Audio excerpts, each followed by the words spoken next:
¿Alguna vez has sentido que tu mente no está de tu lado? Que en lugar de ayudarte, parece sabotearte, que te recuerda una y otra vez lo que hiciste mal, que anticipa problemas que aún no han ocurrido, que fabrica escenarios de fracaso, rechazo o pérdida. Y cuanto más intentas silenciarla, cuanto más luchas por recuperar el control, más intensa se vuelve esa voz interior. Es una experiencia profundamente humana. Intentamos razonar con nuestros pensamientos, analizarlos, corregirlos, distraernos de ellos. Pero esa estrategia casi siempre termina agotándonos. Es como intentar empujar una pelota bajo el agua. Puedes mantenerla hundida durante unos segundos, pero en cuanto aflojas la presión, emerge con más fuerza. Así funciona la resistencia mental. Cuanto más peleamos contra lo que aparece en la mente, más energía le damos. El budismo Theravada enseña algo que al principio puede parecer contraintuitivo. El problema no son los pensamientos, el problema es la relación que establecemos con ellos.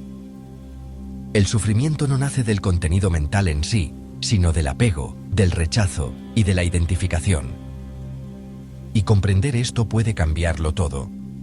Hoy vamos a explorar esta enseñanza desde la raíz, no como una idea inspiradora, sino como una práctica concreta que puedes aplicar en tu vida diaria. La raíz del problema es dukkha y el aferramiento. El Buda utilizó la palabra dukkha para describir la insatisfacción fundamental que atraviesa la experiencia humana.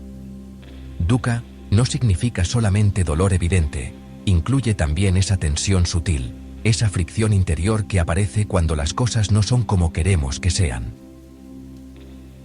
Cuando surge un pensamiento de ansiedad, por ejemplo, el sufrimiento no aparece únicamente por el pensamiento en sí.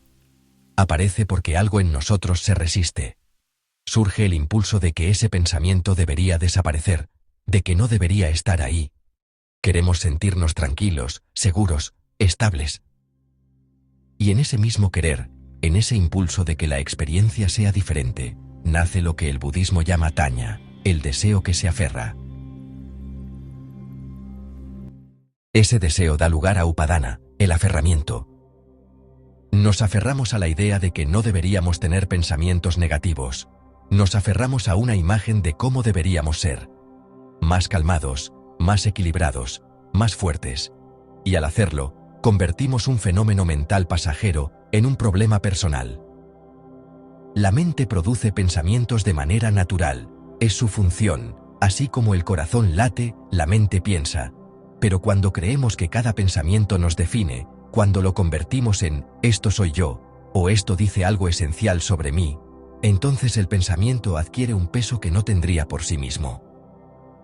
Aquí entra una de las enseñanzas más liberadoras del budismo Theravada, anatta, la comprensión de que no hay un yo fijo en los fenómenos mentales.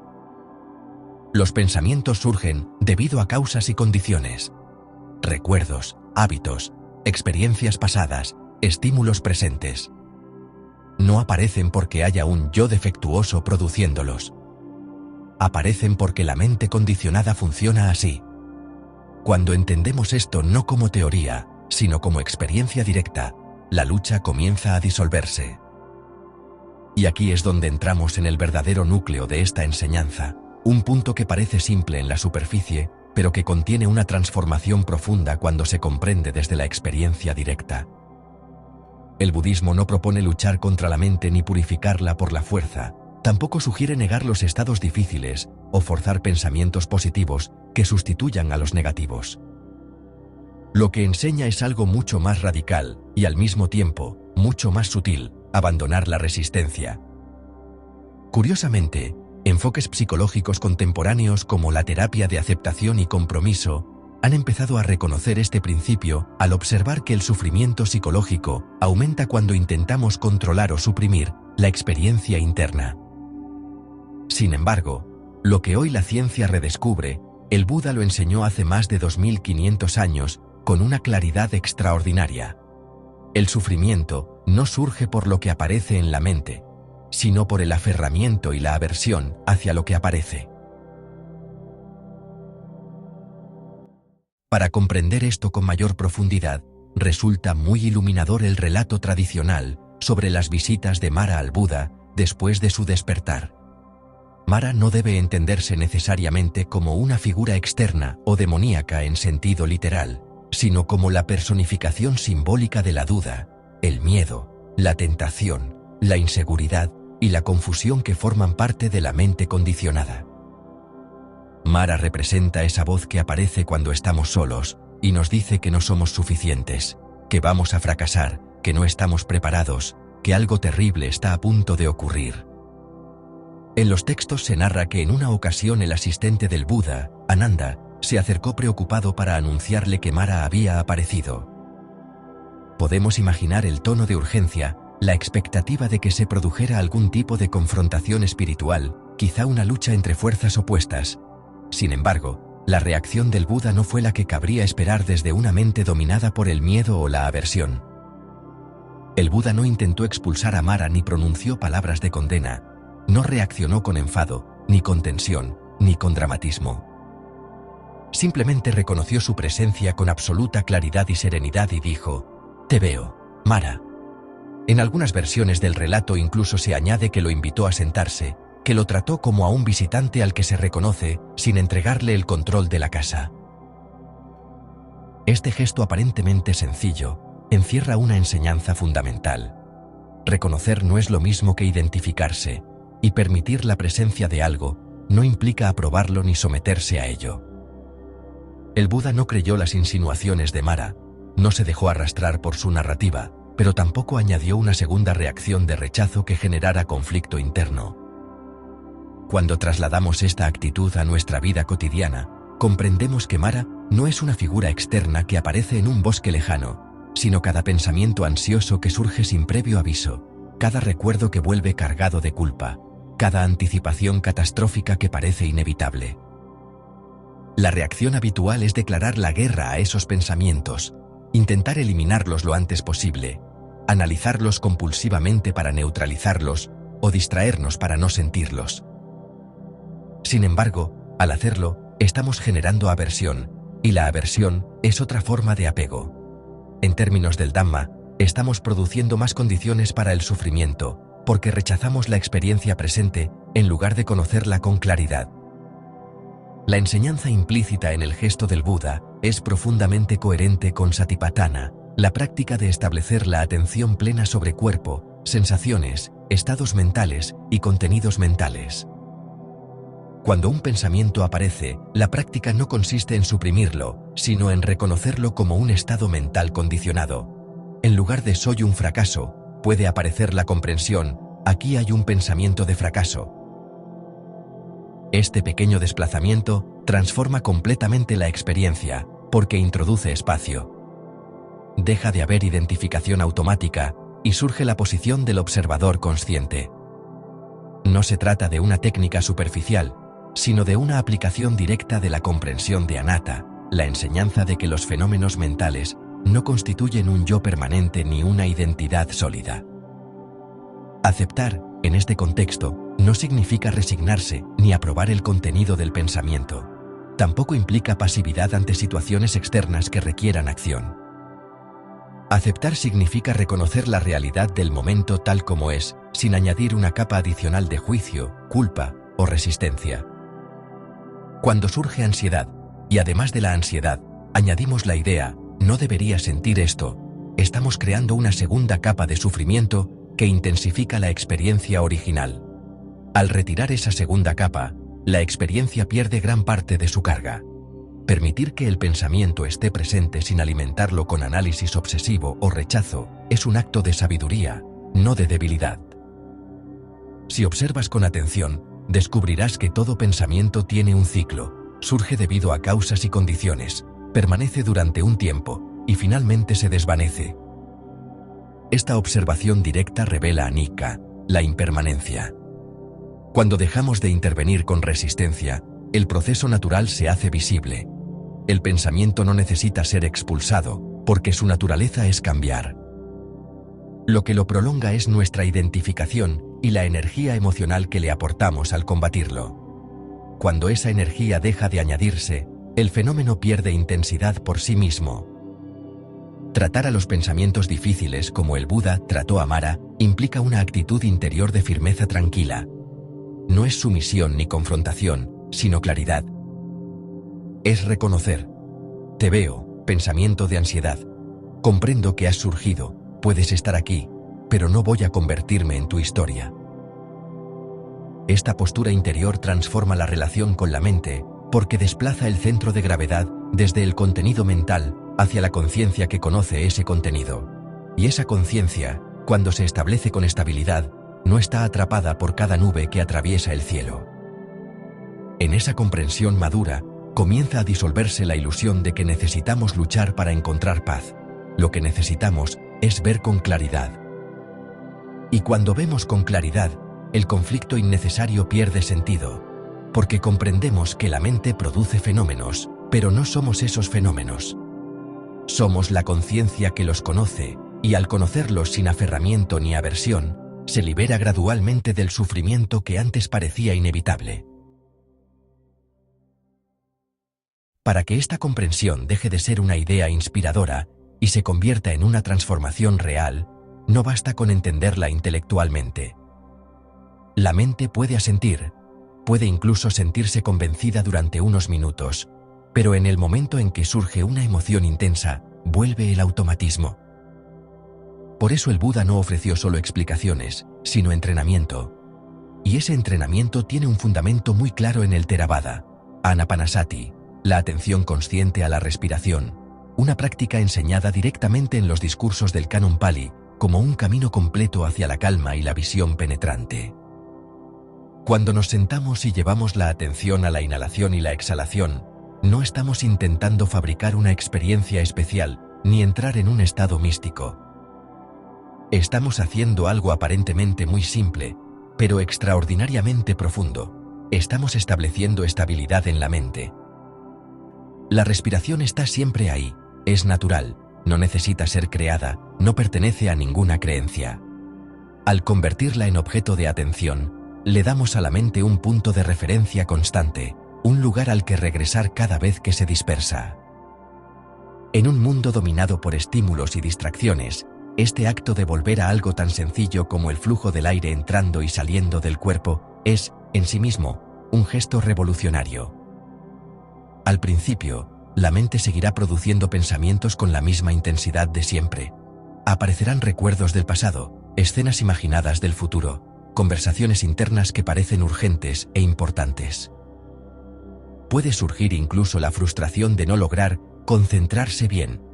Sin embargo, ese momento en que notamos que la mente se ha ido es precisamente el instante más valioso de la práctica. No es un error, es conciencia emergiendo. Cada vez que reconocemos que hemos sido arrastrados por un pensamiento y regresamos suavemente a la respiración sin enfado ni juicio, estamos debilitando el hábito de la identificación. No estamos fallando en meditar. Estamos viendo con claridad el funcionamiento condicionado de la mente. Con el tiempo, si la práctica se mantiene con regularidad y paciencia, comenzamos a percibir algo que no es una teoría, sino una experiencia directa: la impermanencia. Lo que antes parecía sólido y permanente, revela su naturaleza cambiante. Esta comprensión no surge de repetir mentalmente todo es impermanente, sino de ver cómo cada inhalación es distinta a la anterior y cómo cada estado mental aparece y cesa sin que podamos retenerlo. A medida que esta observación se profundiza, también se vuelve más evidente anatta, la ausencia de un yo fijo en los fenómenos mentales. Los pensamientos surgen sin que los decidamos deliberadamente. No elegimos que aparezca una preocupación concreta, simplemente surge cuando las condiciones lo permiten. Al observar esto repetidamente, se debilita la creencia implícita de que yo soy mis pensamientos. En su lugar, comienza a asentarse una comprensión más amplia. Los pensamientos son eventos condicionados que aparecen en el campo de la conciencia, pero no constituyen una identidad estable. La respiración continúa, el cuerpo está presente, la conciencia conoce, los pensamientos vienen y van dentro de ese espacio. Cuando no intervenimos con resistencia, cuando no añadimos juicio, culpa o miedo a lo que surge, el ciclo natural de cada pensamiento se vuelve evidente. Sin la energía de la lucha, los fenómenos mentales cumplen su curso y desaparecen por sí mismos. La energía que antes se invertía en combatir, analizar compulsivamente o reprimir, queda disponible como claridad, como presencia estable. Esa claridad no es fría ni distante, es una forma de ecuanimidad viva, una mente que sabe lo que está ocurriendo sin quedar atrapada en ello. En ese entrenamiento constante de regresar a la respiración, de observar sin apropiarse, de permitir sin aferrarse, se va formando una nueva relación con la mente. Ya no es un enemigo al que dominar ni un tirano al que obedecer, sino un proceso condicionado que puede ser conocido con sabiduría. Y esa sabiduría, cultivada momento a momento en la simplicidad de la respiración, es la base real de la libertad interior que el budismo Theravada señala como posible aquí y ahora.